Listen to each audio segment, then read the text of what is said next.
I'm Sarah Wilson and you're listening to the Roots and All podcast. I'm here to help you get growing. Join me as I explore everything plant related both indoors and out and provide the information you need to create your perfect green environment.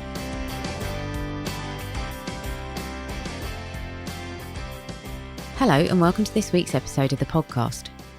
This week I'm speaking to Alex Mitchell, aka the Edible Gardener. Alex is the weekly gardening columnist for the Evening Standard and has written 5 books about gardening, the latest of which was published this April and is called Crops in Tight Spots. In the interview, I ask Alex about the book and about growing food when you're short on space, and although you may think it's only relevant for those with smaller growing spaces, it's not actually. And it's also really useful beyond growing edibles because she has some really smart ideas and design solutions that can be applied as much to ornamental plants as edibles and can be applied to those tricky spots in larger gardens that you might want to green up. And it also has lots of smart tips for those wanting to recycle, so I do fully recommend getting hold of a copy. I started by reflecting on one of the things I most loved about the book. I like how you see small spaces as a virtue. What are the benefits to having limited space? Well, I think that when people have little space, they're forced to be creative. And that's when you get really exciting things happen, because if you only have a small balcony, then you have to look at every single inch of space. And that might be the walls, or it might be the railings, or it could be even above you. It sort of forces you into this kind of creativity, which I love. And that's why I really like writing about small spaces and why I like gardening in small spaces, because you are just encouraged to think outside the box, I think, and create your own ideas, because you have to adapt whatever you're doing to your particular space. It might be a downpipe that you want to do something with. It might be a shelf. You know, everyone's space is different, however small it is. I just love the way people get so into that and they really create stuff that's their own and they take a lot of pride in it. And that's where they express themselves. And I love that about it. It's not just rows of cabbages. It's like, I'm growing things in hanging baskets. I've devised this amazing pulley system to water my hanging baskets, or I've got a water butt made out of an olive oil container or something. I just love all that. And it kind of brings it all alive, I think. I think that really struck me actually reading the book, because I thought, wow, this is really creative. There's some really clever ideas in here and I'm going to use them in my own garden. So you sort of talk about a few different spaces that could be used, such as balconies and all the rest of it. And I was fascinated by the section on indoor growing, and particularly your sushi herbs. Yeah. Well, I just thought, what can I do that maybe hasn't been done before, to be honest? I was kind of exploring different microgreens and you know, what you can do on a tiny space using just the top of an old plastic punnet or something with literally some kitchen roll. I just thought, how could I recreate some flavors from different sort of cuisines and stuff? That's daikon radish seeds, wasabi rocket, and perilla or shiso. You basically just grow them as microgreens, cut them very small. The wasabi rocket is called that because it does taste a bit like wasabi. And the daikon radish, you normally use it as the root, which is really long, like this crazy long white root. I grew some in a raised bed. They were insanely long. I couldn't believe it. But you can just eat the leaves for microgreens and they have a similar sort of taste. And the perilla is just great because if you grow the purple one particularly, it's just really pretty. It makes a great garnish. So it's just a way of sort of bringing those little flavours in. Again, it's just a way of sort of thinking, I've got the small space. What can I do? You know, and that's what the indoor stuff was all about, because I also was aware that a lot of people don't have any outdoor space at all. One of the things I realised doing the book, which I hadn't realised, was that windowsills, not everyone has them. I just sort of assumed everyone has windowsills. In fact, I don't even have outdoor windowsills, so I don't know where I got that idea from, really. But I've got indoor ones, but not outdoor ones. And a lot of people I've spoken to have been like, well, I don't have any windowsills, you know. So I realised that, you know, that might be a bit of a cliche, the idea of the London box out the front and everything. So indoors, we've all got space indoors. I just thought, yes, you can grow chilies, you can grow tomatoes, you can grow lots of things you would grow outside that like Mediterranean stuff indoors, but they probably will get a bit leggy. You probably get aphids. You will get crop. You may have to help with pollination with tomatoes. They're okay if you have no other option. But there are some things which are actually really fun to grow inside. And I really like exploring that, which was the kind of what I call the spice rack. So turmeric, cardamom, lemongrass, and what was the other one? I can't remember. And ginger. what I loved about them was that they actually look really nice. And I think they look just like houseplants. The cardamom in particular, I love because if you rub the leaves together, it's just the most lovely smell. It's like this sort of sweet, dusty kind of smell. It's really lovely. It looks a bit like a mini bamboo. It's just a pretty little houseplant. And I've kept that going for a couple of years now. And I love it. The ginger did its thing. I harvested my ginger. The lemongrass I managed to kill because I watered it too much. That's one thing to remember. They do not like being soggy, I've realised. And the turmeric was brilliant. I got loads of turmeric off it. And I froze some. I'm grating it into my smoothies and all that. And then I kept some back and I'm trying to root it in that little pot over there. But it's been there for about 3 months. It's doing absolutely nothing. It's very slow. And I really hope it grows because... it would be nice if it did. And then, because it's a pretty plant. It's lovely. Really big paddle leaves. It's like very sort of pale green, fresh leaves. And it's just a bit different, If you can grow something inside that looks nice and you can eat it, then, why not? Did you get pink flowers on your... Not yet. No. And I haven't had them on cardamom either because that's apparently where, the cardamom pods are what you want, but it takes a few years to get that. But you can use the leaves in cooking. I haven't done that yet. I've just been loving smelling the leaves because they're just gorgeous. But you can wrap a food in the leaves and you can use them in sliced and stuff. But yeah, what you really want for the pods is the flowers, but you can't necessarily guarantee you'll get that indoors in this country. I bought my turmeric in flower because there's a guy that's growing them now. I think he's on the continent and he's selling them, and then some of the profits go towards a charity. I can't think which one it is. Oh, right. And I tried to overwinter mine, but then I am particularly bad with most plants, really. And I kind of left it festering in a pot under my dresser. Okay. And then I took it out in the spring and so you tried to propagate the... Like you would a ginger, just basically cut the foliage back. So did it work? Did it rot? Yeah. People are so interested in turmeric as well. I thought it'd be fun to find a way you could grow it. Yeah. I tried mushrooms as well, which was kind of fun. Mushrooms are lovely to eat and everything, but they're not the prettiest thing to grow, I have to be honest. You have to kind of commit to that. You're like, okay, I'm doing mushrooms. It's not like, oh, look at my lovely mushrooms on my windowsill. It's really quite disgusting. It's a sort of plastic bag with kind of mist and disgusting fungi white mass. You get good mushrooms, and I did grow some nice mushrooms. I thought it was quite interesting. You've talked about recycling compost as well, which is a massive consideration, isn't it? If you've got to lug it up and downstairs. So how do you do that? Well, I think that compost and pots is a massive thing. I mean, we all need to try, and we want to try, not to buy so much stuff in. Obviously, with plastic being such a big problem for people, we're very aware of that. Every time you buy compost, you're buying another plastic bag. Even if you're very careful about the compost you buy, and you buy peat-free and it's organic and all of that, then you're still buying something in. It's being delivered to you or you're going to get it.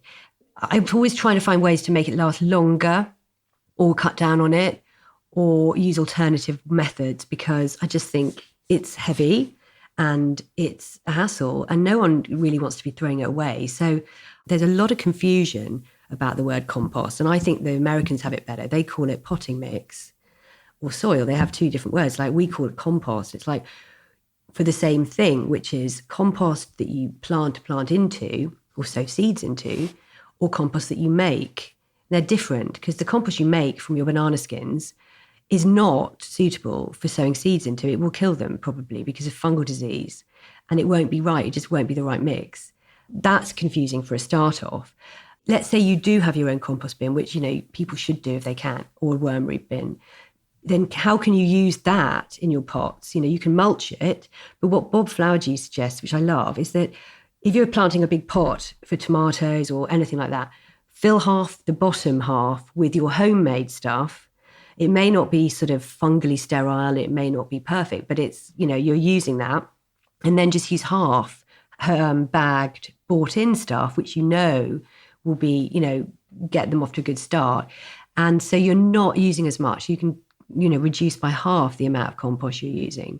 But obviously you can only use bought-in compost if you're sowing seed because it's just too risky. I've tried it and it's just too risky. It just dies. So I think feeding compost as well is such a big thing because obviously once you've grown something, like a tomato, let's say, you've got to October, November, you've cut it at the base or you've pulled out the roots, you're left with this kind of dry mat at the bottom with lots of fibrous roots. probably dried out and rubbish. So, the temptation is chuck it on the flower bed if you have it. If you don't even have flower bed, what do you do? Just leave it there, I guess, and top it up. And that's probably what you should do, is that don't replace compost. You never need to get rid of it. Just keep adding more stuff to the top, mix it in. And if you have a wormery bin, you can add a few handfuls of that in, and that will replenish it completely. It's really good stuff. Basically, just bung as much feed as I can on a thing to keep it going.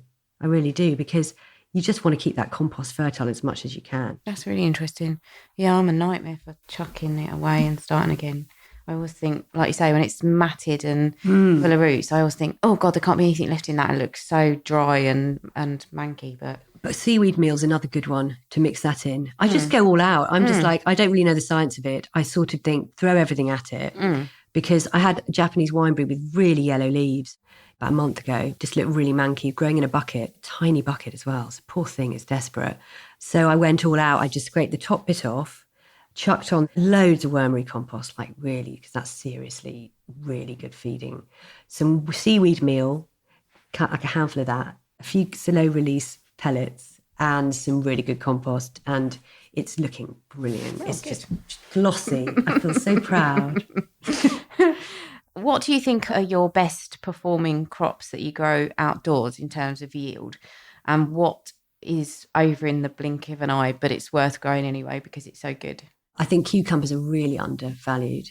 They're brilliant and they taste a lot better and different to the ones you buy. So I would definitely go for cucumbers. You get a lot of them as well. Perpetual spinach, absolute winner. You can keep cutting it forever. Tomatoes, can't go wrong with those. They taste better than the ones in the shops, and you can get a lot, particularly of cordon variety. I'm not so keen on growing the little ones. I just don't think there's quite a lot of hassle. You don't necessarily get so many, and I don't think they often taste as good. That's probably a bit contentious. In the book, I sort of experimented with trying to increase the yield from one plant because, we don't all have room for more than one pot. So I trained the two lower side stems up and made a sort of candelabra shape, sort of a tripody one. And it did work very well. I did genuinely get 3 times the amount. And it wasn't hard at all. Wasn't it? No, you just selected the bottom ones. I just left a few extras in case of, disaster. Just put 3 bamboos in. So just literally tied in 3 stems as if it was 3 plants. Yeah. You have to keep it fed, obviously. And I do think people forget to feed in pots. They think, oh, why is this so rubbish? Oh, it's because you're not feeding it, because compost only lasts for 6 weeks. I am experimenting with one from Dalesford, which claims to be no need to feed. Yeah. And that's a good one to grow. Padron peppers are brilliant. I mean, chili peppers are amazing too, because, you get like 40 off a plant, tiny plants as well, brilliant for window boxes. And this Padron, because I'm obsessed with Padron peppers, because I've been to Spain quite a lot and I love them in tapas. And I actually hate spicy food. So it was crazy by growing all these chilies I never ate. So I thought I'd do Padrons. And I've got 5 in the green, well, it's a lot in the cold frame. They could be happy outside now anyway. We're in early June. And I've had 16 so far, and it's only early June. Another one that I love and people don't grow enough of, I think, is the Cape gooseberry, physalis. Makes a lovely plant, really tasty, pretty too. And lovely fruits. And you can keep them going from year to year. Yeah. So if you have a greenhouse, you can bung it in there over winter and then bring it out. So they get quite big and you get quite a lot from them. I just think the fruit's underrated generally. Yeah. I think strawberries are tricky. I wouldn't bother, really, if I'm honest. I just think they're a lot of hassle. But other fruits, if you can fit them, are brilliant. And I think gooseberries, amazing. Rhubarb, if you have space for rhubarb, I mean, you're just going to get so much. So I'm quite pragmatic about what I grow, really. It's raspberries, potatoes, broad beans, garlic. I grow things which are easy. But I love, I'm growing a little mini kiwi, which I'm excited about. It's yet to fruit, but it's looking really good and it's climbing over the wall brilliantly. So I'm hoping for some fruit this year because I quite like growing unusual things. Also, if you like to eat them, I grew cucumelons once. And they were the I most tried that. disgusting They're horrible. things. Yeah, I know. What's the point of that? No point I know. at all. I feel the same about, quite a lot of things actually. And I have grown courgettes, obviously, and I just don't really like them. I've tried so many ways to make myself like them and just don't. Salad's great, but I slightly wouldn't bother unless you really want to with the baby salad. I'm slightly kind of getting a bit like life's too short. I know that's a bit... look, we all write about it and we've all done it, and I've snipped it and I've eaten it, it's lovely. But there's something about pulling up a whole lettuce, which is just really satisfying, and you get everything in that lettuce. Because, I mean, I've spent hours over the kitchen sink washing every single tiny leaf of my rocket mustard mix. Mind you, mustard's a good one. That does taste really good, small. But with a big lettuce, you get the outside leaves and you get the inside leaves. You get that whole bit in one go. So I just grow Webb's Wonderful. It's a classic old variety. And I would grow that 30 centimetres apart and then just take one at a time and sow a handful every couple of weeks and just have a constant supply of that. I just think that's so much less effort than sowing lots of little rows of cut and come again, going out with your little nail scissors, cutting them down, and then ending up with an egg cup. I've got quite pragmatic over the years, I think, about it all. Yeah. With strawberries, I've said I wouldn't bother with strawberries. I mean, if you don't have any option but hanging baskets, they're good in hanging baskets. But I just find they're a bit of a magnet for pests. Because you talk about the edible flowers, and I get the idea that you use what you grow. It's a worthwhile endeavour for you from a culinary perspective. But I must ask you, what is your favourite cocktail that you make using the edibles? Oh, okay. Well, I drink a lot of herbal tea. So that's not really a cocktail, but I do drink a lot of herbal tea. So every autumn, I will strip the lemon verbena and dry them in the boiler room. And then I just put them in a jar, and I have that a lot. I love that. I also make herbal tea out of mint. I grow a lot of mint. My favourite one for tea is black peppermint, which is brilliant. So I do a lot of herbal tea. Cocktails-wise, I remember making a Bloody Mary once from the garden, which was just incredible. I mean, it was mainly garden. It was just basically herbs and all sorts of things. But I had like a lovage stem, thyme, parsley, oregano. It was really herby, and that was amazing. I loved that. And yeah, the physalis are quite fun if you want to show off. You can chuck those in the top of a little cocktail. Any of those sort of lime basil, lime balm, lemon balm, any of those things make good syrups for cocktails if you can be bothered, really. And it's a kind of can you be bothered situation. I just think for herbal tea, it's so easy just to get a few leaves, chuck it. I don't bother making a teapot or anything. I just put them literally in the cup and pour hot water over it. And obviously mojitos, I mean, mint. And you can't really go wrong with that. And I made, that's right, mint juleps. They're really good. And I didn't know about those. But again, it's just mint, but whiskey. It's got to be bourbon and sugar. And it's really good. So basically mint. I think that you grow things practically, but I get the impression as well that you see things as aesthetically important as well as gastronomically important. And I wondered what some of your most favourite visually pleasing combinations were. Well, when you're writing a book, you obviously have to think as well about making it look nice. And also, if you do have a small space, you do want it to be pretty because, you know, that's why edible flowers are quite good because they do make things look nice. Runner beans always look really pretty as well. Tomatoes and hanging baskets can look pretty as well. So in terms of combinations of things, well, this isn't a combination, but I was surprised how pretty samphire can be in a window box. I'd never thought I could grow that. And I always thought it was a bit of a pretentious, expensive thing. Well, it is expensive, but you can grow it from seed in a window box. As long as you water it with salt water, but it has to be sea salt. If it's not sea salt, apparently it dies. It grows really well in a window box, like a little succulent. If you want things to look pretty, if in doubt, herbs, runner beans, and tomatoes. What I realised is if you want a space to read, like seem edible, you have to be quite obvious with it. Because like you can go to someone's balcony and it can be really productive and lovely, but it doesn't look like it's an edible balcony. In order to kind of convey a sense of it, you do have to plant things which scream edible at you. And that is tomatoes, strawberries, courgettes, something that you literally can see. When obviously a lot of edibles are just little green plants, you know, herbs or potatoes aren't very pretty, are they? So it is a difficult one with the aesthetic thing. And I think you can go so far with the prettiness thing. And again, I think a lot of that can be done through using vertical space because you can put lovely hanging salad wall planters up there or hang pots on the wall. I mean, I discovered Spanish rings, which are these little metal rings. You literally just put your terracotta pot in and then you can hang it on the wall. So I got some panels of weld mesh from the builders merchants and just hung them up on the wall. And then I could hang with S-hooks from Builder's Yard. I could hang catering sized tins with holes in on this thing and basically made a kind of mini, like those old Mediterranean villages where they have all the pots with the pelargoniums. You can do that with herbs and stuff like that and mix a few flowers in. So I mixed in some geraniums, some pelargoniums, some herbs, chili plants. They also look lovely because you've got the red, the yellow.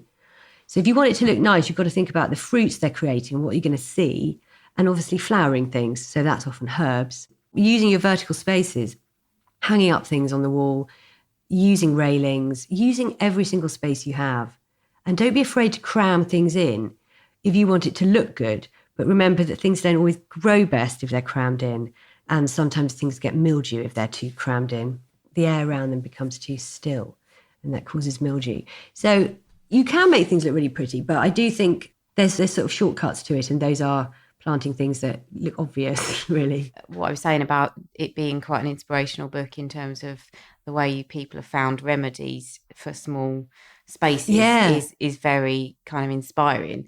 It was really lovely to see Isaiah Levy in your book. Oh, yeah. Who sadly passed away earlier in the year. So it was really nice to see him captured in the book.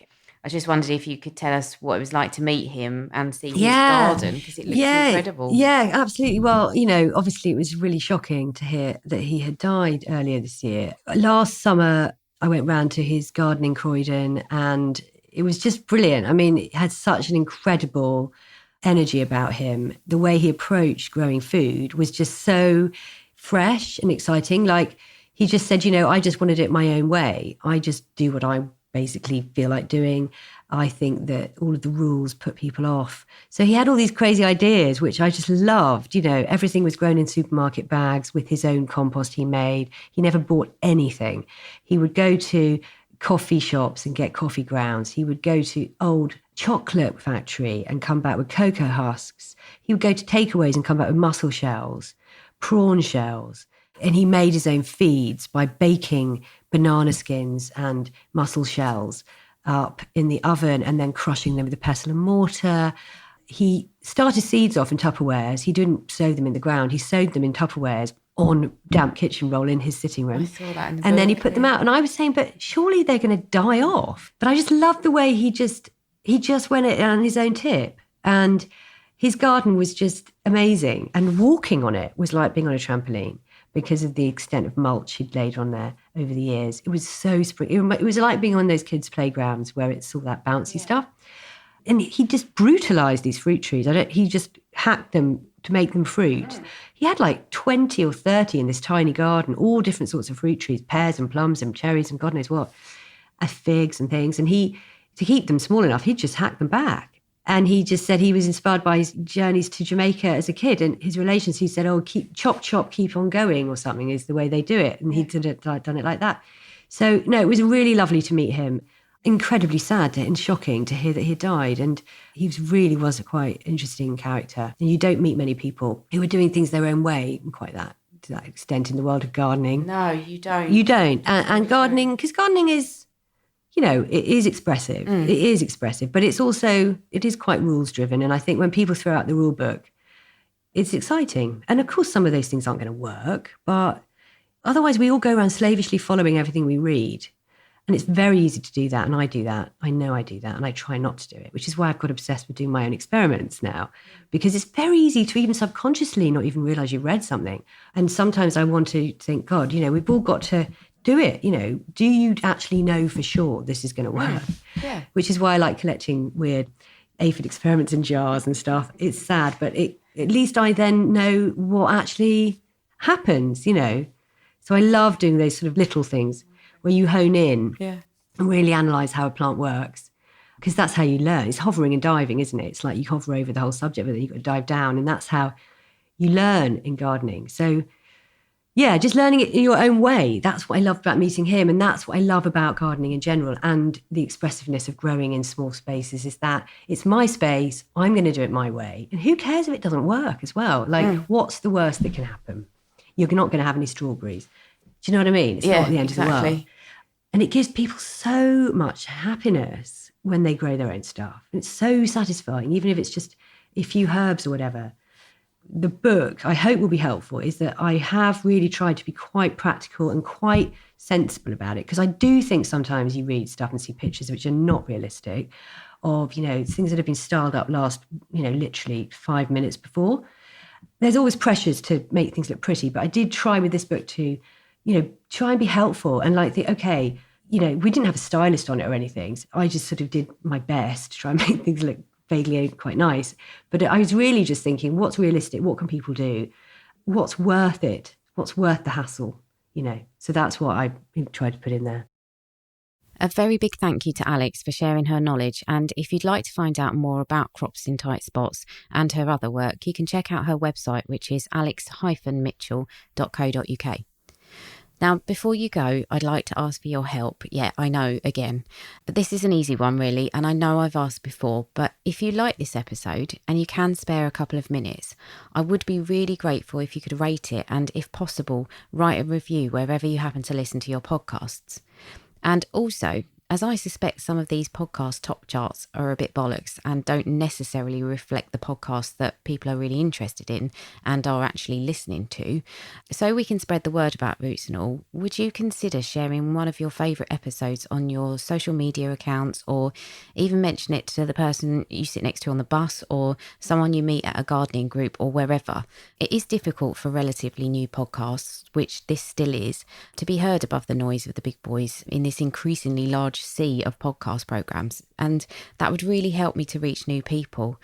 And I am reliant on you lovely listeners to do my marketing because I can't afford to, so I am really grateful to those of you who already go out of your way to support me and the podcast, and I think you know who you are, and I could always use more voices. So thank you as always for listening, and I will catch you next Tuesday.